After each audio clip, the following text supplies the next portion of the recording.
Baadhi ya sababu ambazo zinapelekea mwanamke uke wako kulegea. Sababu ya kwanza ni mabadiliko ya hormones. Sababu ya pili ni uzito mkubwa, uzito kupita kiasi.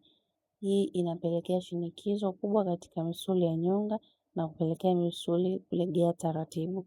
Lakini pia sababu nyingine ya uke kulegea ni kufanya kazi ngumu mara kwa mara. Ikiwa unafanya kazi ngumu mara kwa mara, hii pia inachangia uke kulegea. Na hii inaanza taratibu mpaka unajikuta maumbile tayari yameshakuwa yametanuka sana. Nini cha kufanya wewe mwanamke kama unapitia hali hii? Unaweza usijue kama mwenzako hajakwambia. Na mara nyingi wanaume huwa hawasemi, ila tu utaona mapenzi yanapungua kwako wewe mwanamke. Kwa mimi nitakushauri kwamba jipende kwanza wewe mwenyewe.